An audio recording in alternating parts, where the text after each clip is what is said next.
Bonjour, salam alaikum. Euh, on continue notre travail de TD pour le module méthode numérique. On va passer aux méthodes itératives. Donc, après avoir traité les méthodes de résolution de systèmes linéaires par les méthodes directes, on va passer aux méthodes itératives. On va faire l'exercice 1 de la série numéro 4. Juste un petit parenthèse. Je pense que tout le monde possède la série, donc toutes les séries pour le module méthode numérique. Euh, pour ceux qui n'ont pas, en dessous de ce vidéo, donc, vous trouvez un lien qui vous permettra donc, de télécharger toutes les séries des exercices avec solution. Hein, d'accord. Maintenant, on va passer donc, à l'exercice donc, numéro un. Donc, soit à résoudre le système suivant. Voici le type AX égale à B. Voici la matrice A. Voici X. Donc, voici le second membre. Donc, la première question, c'est réécrire le système pour qu'il soit à diagonale dominante. Ensuite, calculer les premières itérations en utilisant la méthode de Jacobi et celle de Gauss-Seidel. Le principe de la méthode itérative, c'est contrairement aux méthodes directes. Donc, les méthodes directes, on va calculer par une expression de trouver x1 égale, hein, avec une expression algébrique, x3, x2 égale, x3 égale, après des modifications. Donc, voici donc c'est les méthodes directes. Mais par contre, les méthodes itératives, le principe TAHAM, c'est quoi? C'est on va démarrer d'une solution, une solution initiale. Par exemple, ici, on vous a donné la solution initiale arbitraire. On commence d'une solution initiale arbitraire. Ensuite, on va modifier cette solution initiale par des itérations. Donc, on va faire des calculs, des étapes. Les itérations, c'est des étapes de calcul. On va la modifier. Hein. Après chaque itération, chaque modification, on va se rapprocher de la solution exacte. Voici le principe. Mais, mais, mais, mais pour pouvoir appliquer les méthodes itératives, donc il faut une condition, il faut que la matrice du système, la matrice, celle-là, la matrice du système, soit à diagonale dominante. Donc ça veut dire quoi diagonale dominante? Comme son nom l'indique, donc la diagonale, il faut que la diagonale, la valeur absolue de la diagonale soit importante par rapport aux autres éléments de la matrice. C'est-à-dire, si on va raisonner par rapport à chaque ligne, hein, par exemple pour chaque ligne, hein, pour pouvoir appliquer la méthode de Gauss, il faut que l'élément de la diagonale en valeur absolue soit supérieur à à la somme des valeurs absolues des autres éléments. D'accord? Donc pour chaque ligne. Bon, on va vérifier. Est-ce que pour notre système, est-ce que votre matrice est à diagonale dominante? Considérons la première ligne. Considérons la première ligne. Donc, voici la première ligne. Est-ce que la valeur absolue du moins 2, c'est quoi le moins 2? C'est l'élément de la diagonale. Donc, d'accord? Et est-ce qu'il est supérieur aux deux autres?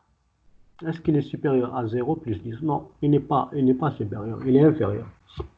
La même chose pour la deuxième ligne. L'élément de la diagonale, c'est moins 1. Est-ce qu'il est supérieur à la somme de 10 plus 0? Non, il n'est pas supérieur.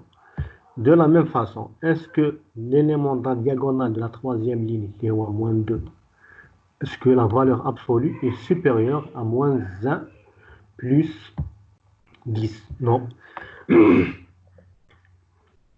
D'accord. Donc le système, il n'est pas à matrice diagonale. Donc, qu'est-ce qu'on fait dans ce cas? Il faut obtenir un système à matrice diagonale. Donc, pour cela, on va faire un pivotement. Un pivotement, c'est-à-dire qu'on va modifier, on va permuter entre les lignes, la position des lignes.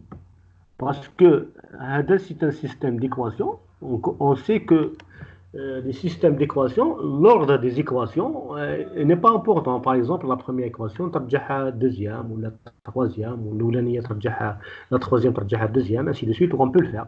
Pourvu que, également, le second membre, également, doit être permuté. D'accord? Par exemple, ici, qu'est-ce qu'on va faire? Si la première ligne de la matrice, نرجعها troisième. D'accord? Donc, le second membre, ça va être 7. D'accord? La deuxième ligne, la première. La première ligne. Donc, vous allez avoir ça. Donc, le second membre, c'est 9. Ensuite, donc la deuxième ligne, et la troisième ligne, deuxième. Troisième ligne, donc la position de comme deuxième. Donc, si on va ramener la deuxième position, nous allons voir, voilà, moins 1, 10, moins 2, c'est le 10. Donc voilà, après pivotement, remarquez bien, on a partout, la diagonale, un élément kbir, en valeur absolue. Voilà. Pourquoi on a fait ça? Parce que, de sorte que, toujours, l'élément de la diagonale est de valeur absolue la plus grande possible. Dans ce cas, remarquez bien, le 10, la valeur absolue de 10, elle est supérieure à la valeur absolue de moins 1. D'accord? Donc, plus 0. La valeur également absolue de 10, elle est supérieure à 1 plus 2. Donc, c'est 3. La même chose, la valeur absolue de 10, elle est supérieure à la valeur absolue de moins 2 plus 0. Diagonale dominante. Donc, pour le deuxième système, on peut faire les méthodes itératives de Jacobi et de Gauss-Seidel. Donc, après pivotement, voici notre système. Maintenant, on va commencer par donner le principe de la méthode. De Jacobi et de Gauss-Seidel. Bon. D'abord, nous allons écrire le système sous forme matricielle. On va l'écrire sous forme d'équation linéaire. Voilà, c'est équivalent. Donc, tu vas multiplier cette ligne fois cette colonne. Ça va donner la première équation. Ensuite, cette ligne fois cette colonne, ça va donner la deuxième équation. Cette ligne fois cette colonne, ça va donner le 7. Voilà. Donc, on va tirer de la première équation x1 en fonction des autres. x1. Voilà, c'est que ça. x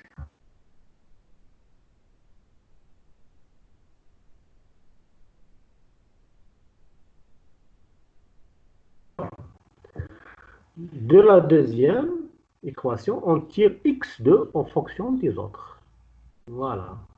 Ça donne ça. De la troisième équation, on tire x3 en fonction des autres. Voilà. Donc, le principe de la méthode, commençons par la méthode de Jacobi. Donc, les termes x1, x2, x3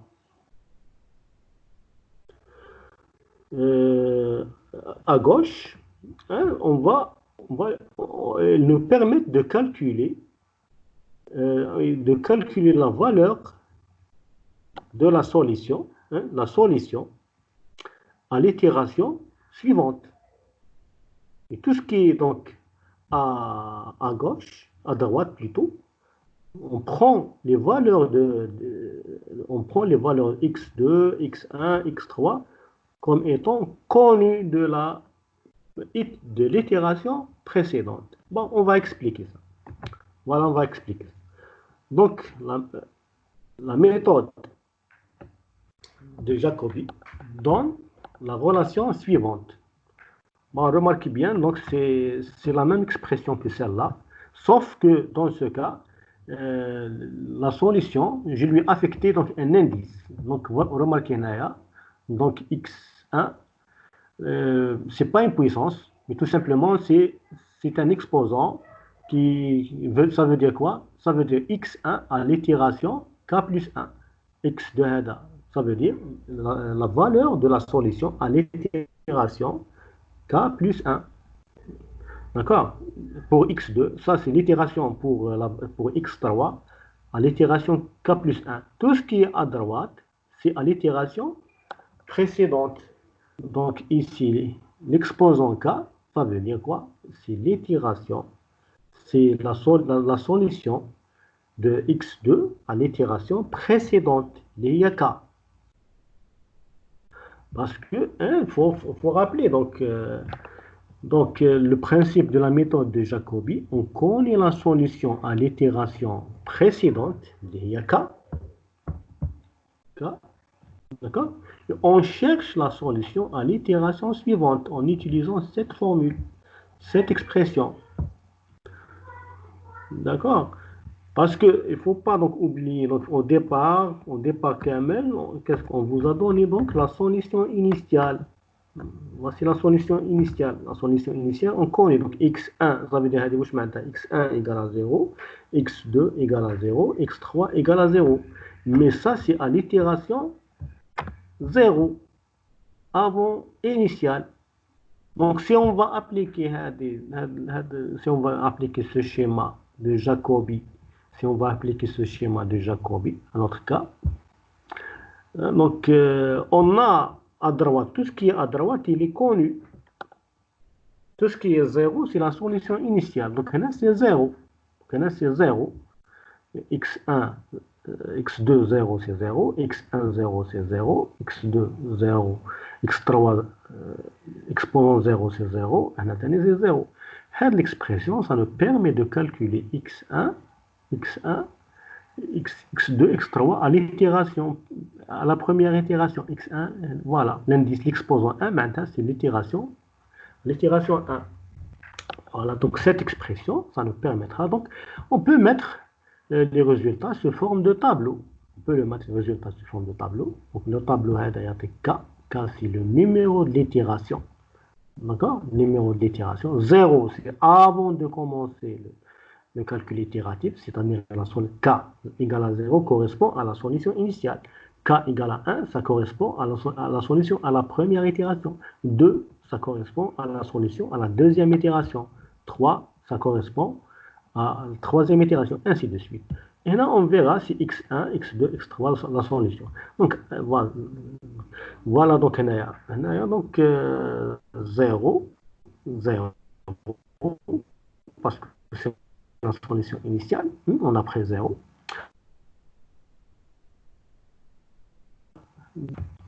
Donc on va remplacer x2, x1, 0, x3, 0, dans ces expressions.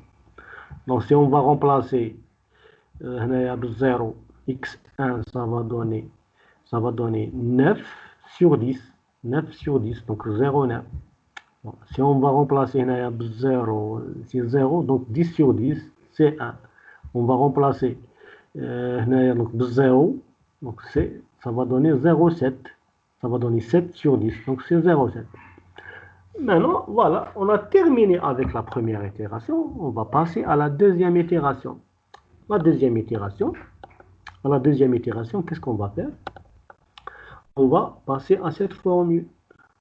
On va remplacer k avec 1.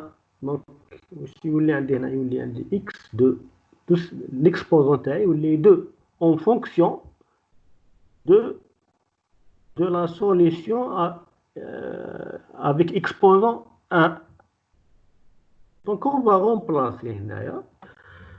Donc, on va remplacer. Donc, voici donc x1, k plus 1 égale 1 sur 10 fois celle-là. Voilà x2, 1, on va remplacer avec quoi? On va remplacer avec ça. D'accord? Donc, x2, donc x2, on va remplacer avec ça. Donc, pour calculer x2 à l'itération numéro 2, donc, en remplaçant k avec 1, égale 1 sur 10 fois x1 à l'itération 1. Donc, on va remplacer avec 0,9. On va remplacer là avec 0,9. ومن بعد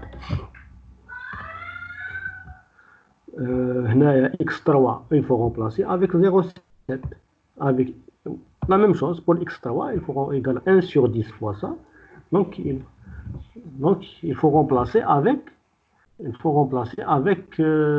non, il faut remplacer donc avec x1 avec 0,9. Voilà, donc on va trouver, donc si on va remplacer, on va trouver 1. Ou si on va remplacer, donc on va trouver 1,23. Ou on va trouver 0,88. De la même façon, on va passer à la troisième itération. Donc, la troisième itération, donc il faut remplacer ici k avec 2. Donc, x1 à l'itération 3, il est égal à 1 sur 10 fois x2 à l'itération 2.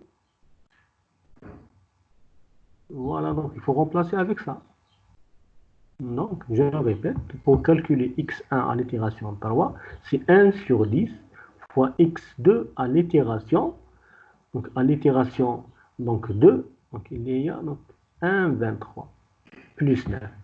Le résultat, on va trouver 1,023.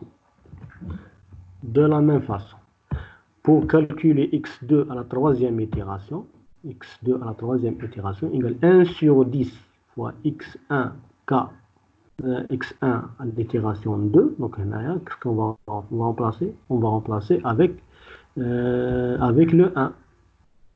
Avec le 1. Ensuite, plus 2 fois x3 à l'itération donc à l'itération 2. Donc, ça va donner.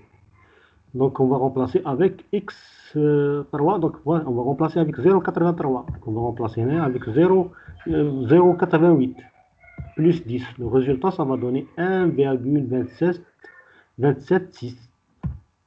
D'accord? Pour donc voilà, pour la troisième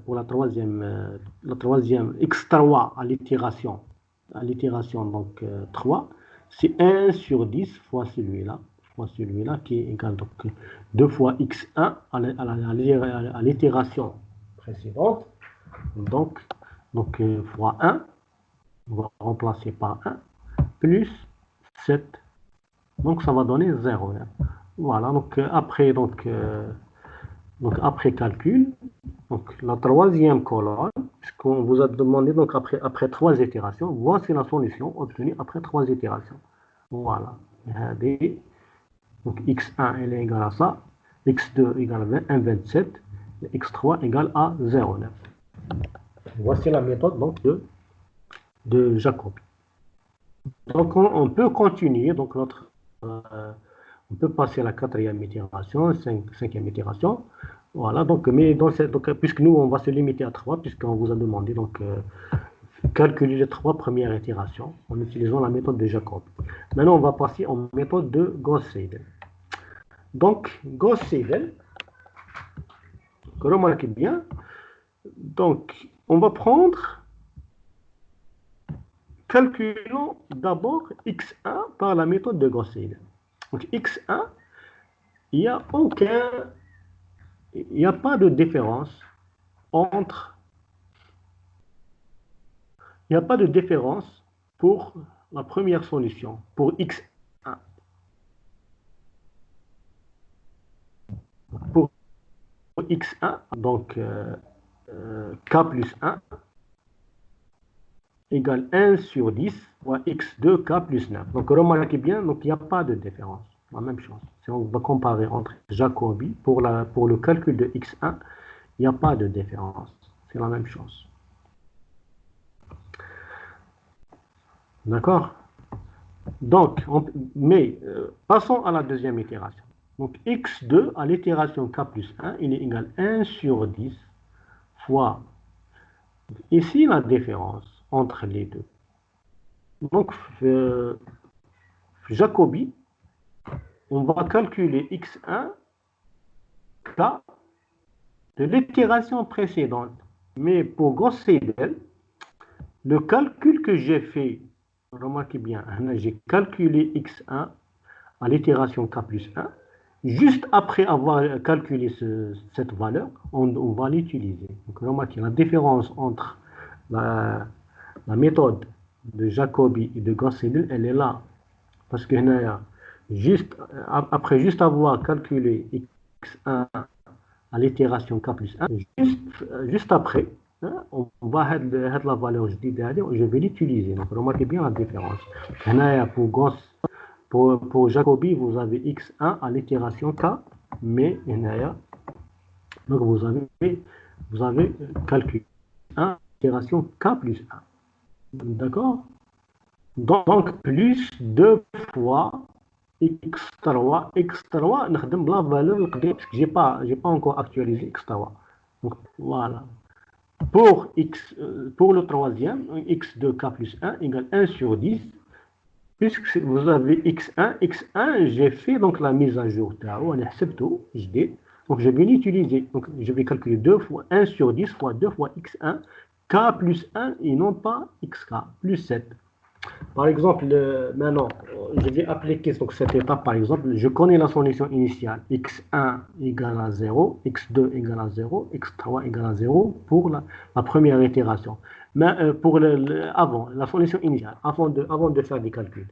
Maintenant, qui vais je x1 la première itération. Donc, là, c'est comme Jacobi. 1 sur 10 fois x2, 0 plus 9. Vous êtes d'accord? D'accord? Maintenant, je vais x2, c'est 1 sur 10 fois x1 plus 2 fois x3 plus 10. Mais x1, au lieu de prendre 0, le initial, hein, je vais prendre celui que je viens de calculer. x1 هذا اللي حسبته. x1 هذا اللي حسبته. Donc, je vais le remplacer, je vais l'injecter dans la formule qui donne x2 à l'itération suivante. Mais par contre, x3, je ne l'ai pas encore actualisé. Donc, je vais x3. Donc, quand je l'ai actualisé, je vais remplacer avec x1. Donc, voilà, plus 10. Pour x3, c'est 1 sur 10, un des x1, mais x1, je vais l'utiliser. Je vais utiliser celui que je viens de calculer. Il est là. Voilà. Donc, je peux remplir mon tableau. Voilà. C'est un tableau similaire. Donc, avec le cas qui donne les itérations, qui donne le cas, varie entre 0, 1, 2, 3. Donc 0, c'est la solution initiale. 1, c'est la solution à la première itération. 2, c'est la solution à la deuxième itération. 3, c'est la solution à la troisième itération. Voilà. Donc à l'itération 0, c'est-à-dire la solution